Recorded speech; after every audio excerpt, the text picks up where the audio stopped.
Programme में सबसे ज़्यादा पूछे जाने वाला सवाल ये रहा है काफ़ी सालों से मुझसे प्रोग्राम रुपया पैसा में नाजरीन की जानिब से कि डॉलर ख़रीदना चाहिए या नहीं ख़रीदना चाहिए और डॉलर की कदर क्या होगी। ये सबसे अहम सवाल है जो प्रोग्राम में पूछा गया है और हालात असबाब जैसे भी बने, मैंने हमेशा एक बात की, डॉलर ख़रीदो। कभी चेंज नहीं किया अपना व्यू। जब मैं चैनल में प्रोग्राम रुपया पैसा के साथ आगाज़ किया, इससे पहले भी बिज़नेस और इकनॉमी के मौज़ूआत पे बात करता रहा, तो तकरीबन आप ऐसे समझ लीजिए कि अभी 15 साल हो गए मुझे। जब आगाज़ में 15 साल पहले लोग मुझसे पूछते थे कि साहब डॉलर ख़रीदना चाहिए, तो मैं लोगों को कहता था साहब डॉलर ख़रीदना चाहिए। 60 रुपये पर भी डॉलर ख़रीदना चाहिए। फिर झटका लगा 84 रुपये का हो गया। लोगों ने बोला 84 पे ख़रीदना चाहिए। मैंने कहा 84 पे भी ख़रीदें डॉलर। लोगों ने कहा कि साहब अब ये 90-95 रुपये का हो गया है, डॉलर ख़रीदें। मैंने कहा ख़रीदें। फिर आपको याद होगा बीच में डॉलर 111 रुपये पर चला गया और लोगों ने कहा डॉलर ख़रीदना चाहिए। मैंने कहा ख़रीदें।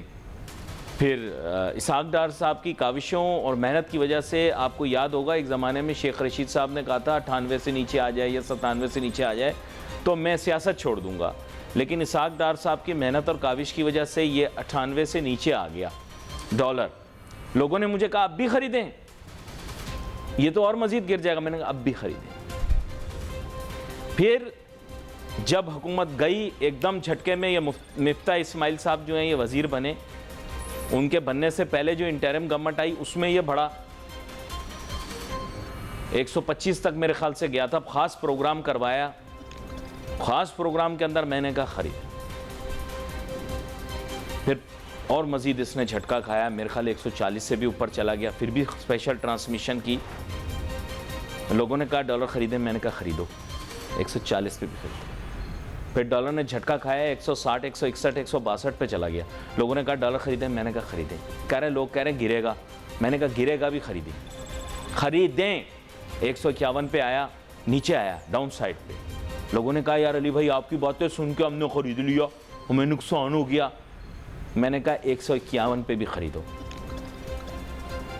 180 पे गया आपके सामने, शॉर्टकट तरीन के दौर में जो वज़ीर ख़जाना थे उसके आसपास ही था ना कहीं, 180 राउंड अबाउट। फिर लोगों ने कहा ख़रीदें। मैंने कहा ख़रीदो। फिर बढ़ता चला गया। नई हुकूमत आई, उनकी गिरी, पीटीआई वालों की, इनकी आई। लोगों ने कहा अली भाई डॉलर तो गिर गया, आपकी बातों में आ गए। मैंने कहा अब गिर गया, अब भी ख़रीदो। 200 पे भी ख़रीदो, 220 पे भी ख़रीदो। मैंने कभी अपना स्टांस चेंज नहीं खरीदा, कभी नहीं चेंज किया अपना स्टांस। मैं आज भी यही कहूँगा, इर्रिस्पेक्टिव दुनिया क्या कह रही है, डॉलर ख़रीदो। पाक रुपी, और मैंने अपने मुशाहिदे से ये जज कर लिया है कि पाकिस्तान की इकॉनमी बग़ैर बैसाखी के सस्टेनेबल नहीं है और बैसाखी हम पकड़ने के लिए तैयार नहीं हैं। हमें बैसाखी पकड़नी पड़ेगी। जब बंदे की कमर रह जाए, टांगों में तकलीफ़ हो, तो उसको बैसाखी या छड़ी का सहारा लेना पड़ता है। हम ज़िद्दी हैं, हम चाह रहे हैं कि हम घुटनों के बल बार बार गिरें। मैं नहीं चाह रहा मेरी कौम घुटनों के बल गिरे। मैं डॉलराइजेशन में बिलीव करता हूँ। मैं कहता हूँ हमारी इकॉनमी को डॉलराइज कर। और मैं नवाज़ शरीफ साहब को बहुत अप्रिशिएट करता हूँ कि फ़र्स्ट स्टेप इकनॉमिक लिबरलाइजेशन का उन्होंने लिया था, जब फॉरेक्स मार्केट को उन्होंने लिबरलाइज़ किया था इन इस फर्स्ट कमट। खैर, हमें ज्वाइन करेंगे मुल्क के मारूफ, जिसे मैं कह सकता हूँ इक़्तिसादी, कारोबारी, सरमायाकारी शख्सियत, जनाब शाहिद अली हबीब साहब। वेलकम करता हूँ आपको show. Thank you so much. Shahid Ali Habib sahab, बात कुछ ऐसी है कि माज़ी करीब के अंदर आपके मुशाहिदे, आपकी सोच और आपकी फ़िक्र की सोशल मीडिया के ऊपर काफ़ी पजीराई भी हुई है, चर्चा भी हुआ है, और आपके इदारे के निकाले हुए जो आप कहें कि मकाले हैं या रिसर्च जो है, रिसर्च पेपर्स जो हैं, उनकी वेटेज बहुत ज़्यादा हमारे माशरे में, हमारे मईशत में पैदा हुई है। इसकी रोशनी में मैंने आज आपको ख़ास तौर पे दावत दी कि अब यकसर पाकिस्तान में ऐसा तासुर दिया जा रहा है कि IMF की इस स्टैंड बाय अरेंजमेंट के नतीजे में मुल्क में एक इनकलाबी तब्दीली रौनमा हो जाएगी और ओवरनाइट पाकिस्तान की इकॉनमी चेंज हो जाएगी। समहाउ एक मैजिक वॉन्ड का काम होगा, कैपिटल मार्केट हो, फॉरेक्स मार्केट हो या कोई और मार्केट हो, एवरीथिंग इज़ नाउ ओके। जैसे आपको याद होगा एक ज़माने में काबुल गए थे एक साहब, तो उनसे किसी ने पूछा कि हालात ठीक हो गए, उन्होंने कहा एवरीथिंग विल बी ओके। तो मैं ये जानना चाह रहा था, इज़ एवरीथिंग ओके?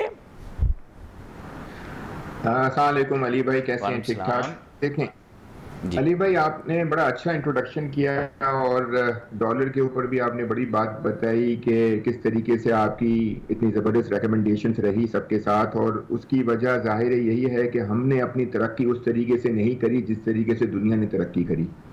तो दुनिया की तरक्की जब ज़्यादा होती है और वो ज़्यादा तेज़ी से तरक्की करता है और अपना हाउस इन ऑर्डर रखता है और अपनी मैक्रो इकनॉमिक स्टेबिलिटी रखता है और अपने खर्चे कम रखता है, अपने रेवेन्यूज ज़्यादा करता है, और हम हमेशा से फिस्कल डेफिसिट करते आ रहे हैं और हम इंपोर्ट डिपेंडेंट्स रहे हैं हमेशा से। हमारी करंट अकाउंट डेफिसिट जो है वो हमेशा से ज़्यादा रहा है। हमने पिछले, अगर मैं 30-35 साल का एक वो निकालूं, एक रिकॉर्ड निकालूं, तो हमने कोई 65 से 70 बिलियन डॉलर्स हमारे बाहर गए हैं, हमारे अंदर नहीं आए। मतलब हमने इंपोर्ट और हमारा इंपोर्ट कंपेयर टू एक्सपोर्ट और रेमिटेंस से ज़्यादा रहा है। तो इसी वजह से ये हमारा हाल रहा है। और जहाँ तक आपने सवाल पूछा कि IMF का जो स्टैंड बाय एग्रीमेंट है, देखिए ये कोई एक्सपेक्ट नहीं कर रहा था, इसलिए मैं इसको कहूँगा कि कोई भी इन्वेस्टर, कोई भी बिजनेसमैन इतनी ज़बरदस्त IMF की डील को एक्सपेक्ट नहीं कर रहा था। The best scenario was that कि हमें 1.1 बिलियन डॉलर्स मिल जाएगा और हमारा प्रोग्राम ख़त्म हो जाएगा। ये एक बेस्ट सिनेरियो था, क्योंकि 30 जून को ख़त्म हो रहा था प्रोग्राम। तो बेस्ट सिनेरियो यही था कि हमारा 1.1 बिलियन डॉलर्स का आखिरी एक ट्रांच मिल जाएगी, फिर इसके बाद जो 9वें पे ख़त्म हो जाएगा, और इसके बाद जो है वो दोबारा से नए IMF प्रोग्राम के ऊपर हमें मेहनत करनी पड़ेगी। तो ये this is much better than the expectations. जहाँ तक आपकी ये वाला सवाल है कि इनकलाबी तब्दीली हो जाएगी, मैं इस इनकलाबी तब्दीली के लिए तो हमें बहुत ही मेहनत करनी है, बहुत ज़्यादा मेहनत करनी है, और उसके लिए मुझे तो नहीं लगता कि वो उस वक्त तक होगा जब तक कोई 5 साल की हुकूमत के लिए आएगा और अपना एक विजन लेके आएगा और अपना पूरा एक रोड मैप लेके आएगा। अभी तो गवर्नमेंट ही 1 महीने की बाकी है, इसके बाद इंटरिम गवर्नमेंट आएगी, उस इंटरिम गवर्नमेंट के बाद एक इलेक्शन के बाद एक नई गवर्नमेंट आएगी और वो अपने स्ट्रक्चरल रिफॉर्म्स के ऊपर अपना रोड मैप देंगे। जब तक हमारे स्ट्रक्चरल रिफॉर्म्स नहीं होंगे, जब तक हम अपनी एक्सपोर्ट नहीं बढ़ाएंगे और जब तक हमारी सब्सिडीज ख़त्म नहीं होंगी, जब तक हमारी स्टेट ओन एंटरप्राइजेस के लॉसेस ख़त्म नहीं होंगे, जब तक हमारी ये जितनी भी इनएफिशिएंट ऑर्गेनाइजेशंस हैं जो ब्लीड कर रही हैं, वो उनकी ब्लीडिंग ख़त्म नहीं होगी, जब तक हम उसको फिक्स नहीं करेंगे, जब तक हमारा टैक्सेशन ब्रॉड बेस नहीं होगा, जो कुछ ही लोग टैक्स दे रहे होते हैं वो नहीं होगा, जब तक हमारा एग्रीकल्चर सेक्टर है, retail, wholesale, trading, real estate, सब लोग अच्छे तरीके से टैक्स नहीं देंगे जिस तरीके से आप और मैं टैक्स देते हैं। इस तरीके से हर कोई डायरेक्ट टैक्सेशन में जो अपना रोज, जैसे सबसे बड़ा हमारा प्रॉब्लम फिस्कल डेफिसिट का है। हमारे खर्चे बहुत ज़्यादा हैं, हमारे रेवेन्यूज़ कम हैं। हमारे खर्चे इसलिए ज़्यादा हो गए हैं कि हमारी डेट सर्विसिंग की कॉस्ट ज़्यादा हो गई है। हमारा जो एक्सटर्नल और लोकल डेट इतना ज़्यादा हो गया है कि उसकी डेट सर्विसिंग की कॉस्ट ही कोई इस साल जो है 7.5 से 8 ट्रिलियन की डेट सर्विसिंग की कॉस्ट होगी, बल्कि ज़्यादा भी हो सकती है कि अगर 22% का इन्होंने इंटरेस्ट रेट कर दिया तो वो ज़्यादा भी हो सकती है। और हमारा टैक्स का जो हमारा टारगेट है वो 9.4 ट्रिलियन का है, 9.415 ट्रिलियन का है जो रिवाइज करके दिया है, और उसमें से हम 58% सूबों को भी दे देते हैं। तो हमारे पास बचता नहीं है। हमारा फिस्कल डेफिसिट जो, अगर ये लोग 7-7.25 ट्रिलियन की बात कर रहे हैं, हमारे हिसाब से 8-8.25 ट्रिलियन का, 8.5 ट्रिलियन का हो सकता है, क्योंकि बहुत ज़्यादा फिस्कल डेफिसिट है। तो हमें उसको हाउस इन ऑर्डर करना है, तो ही जाके सब चीज़ें सही होगी। लेकिन हमें एक स्टॉप गैप अरेंजमेंट मिल गया है। IMF ने हमारे साथ 9 महीने के लिए हाथ पकड़ लिया है, और हमें जाहिर है जब इंटरिम गवर्नमेंट आएगी तो वो सारे फंडामेंटल डिसीजंस लेंगी और कोई पॉलिटिकल डिसीजंस नहीं लेगी। ये हमें होप नजर आ रही है। आपने बड़ी गहरी बात की है। अभी देखें, इसकी वजाहत ज़रूरी है।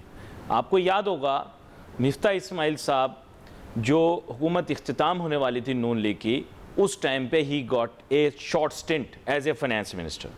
ही did his bit. I would not agree with what he did, but obviously he said that he was compelled to do it. लेकिन उनके बाद जो कुछ उन्होंने हशर किया, उसके बाद क्या हुआ कि हमारे पास एक इंटरिम गवर्नमेंट आई, एक केयर टेकर आई। केयर टेकर गवर्नमेंट के ऊपर कोई पॉलिटिकल कंपल्शन नहीं थी, तो उन्होंने मनोअन जितनी शराइत थी IMF की, उनको माना भी, परसू भी किया और इम्प्लीमेंट भी करवा दिया। इशू क्या हुआ कि उन्होंने तो सब ब्रंट ले लिया। लोगों को तो याद भी नहीं है कि उस जमाने में, यकीन करें मुझे भी अभी याद नहीं आ रहा उस जमाने में केयर टेकर प्राइम मिनिस्टर कौन था, CM कौन था या मिनिस्टर्स कौन थे, क्योंकि वो नॉन एंटिटीज थे और वो कर 3 महीने में चले गए। तो वो क्या कहते हैं, वो जो होता है इन हाँ हलाला, तो वो हलाला करवा के चले गए, you know. So we never felt whether they were there. Issue ये कि ये केयर टेकर गवर्नमेंट आने वाली है। आप भी जानते हैं, मैं भी जानता हूं, जो IMF ने अभी कहा होगा टफेस्ट जो डिसीजंस होंगे, हैव दे बीन टेकन और will they be taken during the care taker government? देखो ये आप ही बता सकते, क्योंकि you know the fine print, हमें नहीं पता। क्या कहते हैं आप?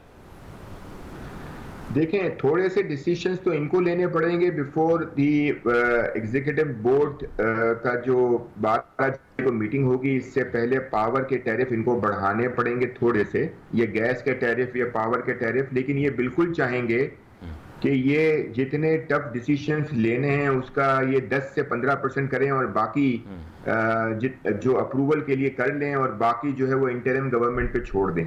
ठीक है ना? ये तो जाहिर है कोई भी पॉलिटिकल गवर्नमेंट यही चाहेगी कि यार मेरा 1 महीना बाकी है, मैं इसमें ना लूं और बाकी इंटरिम गवर्नमेंट, तो इंटरिम गवर्नमेंट जरूर लेगी टफ डिसीजन और इंटरिम गवर्नमेंट का कोई पॉलिटिकल टारगेट्स नहीं होंगे। तो वो मुल्क के और मुल्क देखें, IMF का जब एग्रीमेंट हो गया है तो अब हमें $3 बिलियन मिलेंगे, तो $3 बिलियन के सामने हमारा पूरा डेट रीपेमेंट का मसला हल हो गया ना। हमें सऊदीया का और UAE की फैसिलिटी मिलेगी जो कि $2 बिलियन और $1 बिलियन की है। हमें IDB से मिलेगा, हमारा मल्टीलेटरल लोन जो है वो सेटल होगा और दोबारा से रिवाइव होगा हमारा। इसके अलावा जो मल्टीलेटरल लोन्स का मल्टीलेटरल लोन्स का हो गया, फिर दूसरे जो सॉवरेन डेट जो बायलेटरल लोन्स हैं $4 बिलियन के, वो हमारे सेटल होंगे इस 6 महीने के अंदर। फिर हमारा कमर्शियल लोन को हमें पेमेंट करनी होगी $2.5 बिलियन के, इसके अगेंस्ट में हमें पेमेंट आना भी शुरू होगी। तो हमारे हिसाब से अगर आज $3.5 बिलियन जो रिजर्व है वो $7 बिलियन, $7.5 बिलियन दिसंबर तक हो सकता है। तो उसके लिए इंटरिम गवर्नमेंट को मेजर्स लेने होंगे। तो शाहिद अली हबीब साहब, अब बात कुछ ऐसी है कि मेरा तो मौजूद सियासी क्यासाराई है नहीं, और अगर नहीं है तो it's very safe for me, you see, because other political anchors are by force compelled कि वो कोई ना कोई फोरकास्ट दें, क्यासाराई करें, भविष्यवाणी करें कि साहब क्या होने वाला मुस्तकबिल में। But let me be very safe and tell you this कि if a fair and free election takes place, I am aware of the result. ठीक है, मैं नहीं बोलता कौन जीतेगा, okay? You also know at heart, I also know at heart. अब problem यह है कि it is better to reconcile. आपको पता होगा पिछली दफा when such a situation occurred that the outcome of the election was bit गड़बड़, कि पता था कि इस इलेक्शन के नतीजे में गड़बड़ होगी और 90s की पॉलिटिक्स वापस आएगी, तो पीर बाबा दोनों की पॉलिटिशियंस को लेकर मरी पहुंच गए। जो भी उन्होंने एग्रीमेंट कराई, I don't know the dynamics, he was a businessman, he is very influential, and you know I am not mentioning him because nobody likes to mention him. वैसे माशाल्लाह you are bigger tycoons than him, पर लेकिन ये है कि वो पीर बाबा ने agreement करवा दी। इशू ये है कि now does anyone take a step forward to fix things, because you and I can both see that there will be political instability if elections do take place. We cannot close our eyes to this reality. It will result in economic disaster if it happens again. क्या कहते हैं आप? नहीं, मेरा view थोड़ा सा different है। मेरा व्यू ये है कि मेरे हिसाब से जितनी भी पॉलिटिकल पार्टीज आती हैं वो मुल्क के लिए तो हर कोई कोशिश करता है। अब मसला सिर्फ ये होता है जब आखिरी साल होता है ना, तब प्रॉब्लम होता है आखिरी साल 1.5 साल में, क्योंकि हर किसी को अपनी इलेक्शन की तैयारी करनी होती है। जब आपको 5 साल का मिल जाता है तो इसके बाद जो है वो एक अच्छा रोड मैप होता है ग्रो करने के लिए, क्योंकि उसको डिसीजन लेने होते हैं अपने, और वो जितने भी मुश्किल डिसीजन लेने हैं उसको पहले दिन से लेने होते हैं, बिकॉज वो चाहता है कि मैं पहले 2-3 साल मुल्क के हालात को अच्छे करने की कोशिश करूं, और चाहे उसमें पॉपुलर डिसीजंस लूं कि ना लूं, और बाद में वो ये कोशिश करता है कि यार मुल्क के हालात तो मुझे अच्छे करने हैं लेकिन मुझे पॉपुलर डिसीजंस भी लेने हैं। तो ये पॉपुलर डिसीजन जो लेने होते हैं ना, जो पॉलिटिकल पार्टीज को, वो आखिरी साल 1.5 साल के इश्यूज होते हैं, और यही हमारे साथ भी हुआ। ये पॉलिटिकल इंस्टेबिलिटी हुई, ये जो इकोनॉमिक इंस्टेबिलिटी हो गई, इसकी वजह से कोई डिसीजंस नहीं लिया हमने राइट टाइम पे जो लेना था। कमोडिटी की प्राइसेस जब ऊपर गई तो हमने अपनी पास ऑन नहीं करी, ठीक है ना, और जाते जाते वो कम भी कर दी, हालांकि बिल्कुल भी कोई नहीं था उसका व्यू, लेकिन फिर बाद में जाके जो आए उन्होंने भी जल्दी पास ऑन नहीं किया। हर कोई अपना अपना पॉलिटिकल एंगल देख रहा था, which is bad. I think one has to be very sincere to the country rather than political अपने जो टारगेट्स है उनको पसे पुश में डालना चाहिए। लेकिन चलिए ठीक है, अब आखिरी टाइम पे अब तो खत्म ही हो रहा है। अब इसके बाद ये सारी गवर्नमेंट्स का मसला है, ये एक गवर्नमेंट की बात नहीं है, सारे गवर्नमेंट्स की बात है। तो अब तो देखे ना, अब तो अली भाई इंटरिम गवर्नमेंट के बाद जो भी आएगा, चाहे वो हंग पार्लियामेंट हो, चाहे वो मिल के आए, चाहे कोलिशन पार्टनर्स हों, चाहे मिल के आए, लेकिन जो भी आएगा मुझे लगता है कि उसमें पॉलिटिकल इंस्टेबिलिटी के चांसेस कम होंगे, बिकॉज 5 साल का पूरा पीरियड मिलेगा, वो 2 साल 3 साल की तो पॉलिटिकल स्टेबिलिटी लगती है, ठीक है ना, जो एक हिस्ट्री रही है कि 2-3 साल तो चलती है, और इसके बाद जो है वो जाके जो होना होता हो। तो हमें अभी करंट हालात को थोड़ा सा पॉजिटिव लेने चाहिए और उसको जरा एंजॉय करना चाहिए। उस पर इन्वेस्टर्स को देखें ना, आप देखें फॉरेनर्स का भी इन्फ्लो होना शुरू हो गया। हम लोग अपने आप को इतना ज्यादा जो है वो नेगेटिव करते रहते हैं अपने आप को। जो दूसरे लोग हैं, $67 मिलियन का पूरे साल का आउटफ्लो था जुलाई से लेके जून तक का। ये IMF का एग्रीमेंट हुआ, अभी तक $5.5-6 मिलियन का इन्फ्लो हो गया है। तो कहने का मतलब है कि जब हम कहते हैं कि यार अब हमारा 9 महीने का IMF का प्रोग्राम हो गया, हमें जब इंटरिम गवर्नमेंट के बाद नई गवर्नमेंट आएगी उसको भी 3-4 महीने का टाइम मिल जाएगा नए प्रोग्राम को जो है वो सेटल करने में, नए प्रोग्राम को एग्री कराने में। तो इतना अच्छा पैकेज तो हम एक्सपेक्ट ही नहीं कर रहे थे। तो उसके ऊपर जो है इन्वेस्टर्स जो है वो थोड़े से उनको होपफुल होना चाहिए, और उनको ये होपफुल होना चाहिए कि अब IMF के थ्रू हमारे जो फिस्कल डेफिसिट के इश्यूज हैं, जो मैक्रो इकोनॉमिक इंस्टेबिलिटी के इश्यूज थे, वो हल होना शुरू होंगे, और हम अपने करंट अकाउंट डेफिसिट को किसी तरह अगर कंट्रोल कर लें, होगा तो जरूर, बिकॉज हमारी इंपोर्ट्स खुलना शुरू होंगी, हमारी LCs खुलना शुरू होंगी, जैसे कि कहा गया है IMF की एक कंडीशन है कि आप जो है वो स्टेट बैंक गाइडेंस ना दे बैंक्स को कि इंपोर्ट के ऊपर। तो अगर इंपोर्ट खुलती भी है तो थोड़ी सी करंट अकाउंट डेफिसिट होना शुरू होगा। तो हमें ये लगता है कि जो हमने इतना पिछले 6 महीने में डिफॉल्ट और डेट रीस्ट्रक्चरिंग और डेट रीप्रोफाइलिंग इतनी ज्यादा हमने मुल्क की करवा ली हम सब ने मिलके, तो अब ये 6 या 9 महीने जो हैं वो अब इसको आप भूल जाएं, और इसमें हम अच्छे तरीके से काम करें, हर कोई अपना अपना काम करें, जो इंडस्ट्री जो चला रहे हैं उसको ग्रो करने की कोशिश करें, और ये जो मैक्रो इकोनॉमिक जो इश्यूज हैं और जो पॉलिटिकल इंस्टेबिलिटी जो हम हमेशा बातें करते हैं उसको जरा साइड में रखते हैं। मेरा ख्याल ये बात नहीं, ये बड़ा अहम नुक्ता आपने पेश किया, और अच्छी बात यही है कि इस वक्त सरमायाकारी और तिजारत के शोबे के जो लोग हैं वो इम्पार्शियलिटी भी मेंटेन करें, और जिस तरह आपने कहा कि वो इस अच्छे वक्त को एंजॉय करने के लिए मुल्क को स्पेस भी दें। अच्छा, यहाँ पर एक नुक्ता है, आप आए हैं, लोग मुझसे नाराज़ हो जाएंगे, मैंने आपसे पूछा नहीं। अब बात यह कि साहब स्टॉक एक्सचेंज के अंदर तो हु का आलम सन्नाटा, खचा खच खाली। अब लोग मुझे ये कहते हैं कि साहब ये स्टॉक एक्सचेंज वो था जो बड़ा आबाद था, कितने लोगों का रोज़गार था यहाँ पे, अब दोबारा से उसमें एक्टिविटी शुरू हुई। सर फ्रैंक फैक्ट ये है कि इस एक्टिविटी को अब जारी रखें, हुकूमत को फोर्स करना है कि कैपिटल मार्केट रिफॉर्म करे। ये केयर टेकर्स में इतनी गट्स नहीं होगी, क्योंकि ये काम आपको इसहाक डार साहब से ही करवाना पड़ेगा, क्योंकि वो कोई एडवेंचर नहीं करेंगे, वो तो मोर ऑफ द सेम करेंगे। सर कैपिटल मार्केट रिफॉर्म के बारे में बात करें, कुछ ऐसे इकदाम लिए गए, लोग भाग गए इस मार्केट से, इसमें दोबारा लोगों को लाएं, क्या कहते हैं? नहीं, आपकी बात बिल्कुल सही है और इसमें हमारे जो लोग भाग गए हैं, वो ज़ाहिर है जो रिटेल इन्वेस्टर्स चले गए हैं, वो केवाईसी बहुत ज़्यादा हमने स्ट्रिंजेंट करी, लेकिन इसमें बाद में एसईसीपी ने और स्टॉक एक्सचेंज में इसमें थोड़ी-सी इसमें थोड़ा कंप्रोमाइज़ किया है, थोड़ी नरमी करी है। तो मेरे ख़्याल से जितने भी लोग चले गए हैं, आपके चैनल से मैं मैसेज देना चाहता हूँ कि वो दोबारा से एक बार दोबारा रिकंसीडर करें, अकाउंट ओपनिंग प्रोसेस शुरू करें। वो इतना ज़्यादा स्ट्रिंजेंट नहीं है जितना पहले होता था, अब वो बेहतर हो गया है और आप अकाउंट्स खुलवा सकते हैं आराम से और उसको हम इनकरेज करते हैं। अच्छा, थोड़ा रेगुलेटर्स टैक्स ब्रेक भी तो आप दिला के दो। केवाईसी तो सही आपने कहा, थोड़ा टैक्स ब्रेक भी तो दिलाओ। इतने लॉसेस लोगों के एक्यूमुलेट हुए, हमें तो आप बैक टैक्सेस को नहीं मिटवाने देते, तो थोड़ा तो नरम हाथ करवाएं ना हुकूमत का, थोड़ा हमें ब्रेक दें इन्वेस्टर को। देखें, इन हालात में आप चल रहे हो जहां पे टैक्सेस बढ़े ही जा रहे हैं। आप अगर किसी कंपनी के टैक्सेस अगर आप देखो, इस दफा 10% का सुपर टैक्स लग गया है, ठीक है ना। आप इन हालात में आप कोई ऐसा आपको मिलेगा नहीं जिसमें आप टैक्स की छूट की बात करोगे या टैक्स में ब्रेक की बात करोगे। तो टैक्स ब्रेक तो जो हमारी कंट्री के हालात हैं उसमें हम तसव्वुर नहीं कर सकते कि लेकिन अच्छी बात यह है कि slab based capital gain tax हो गया है।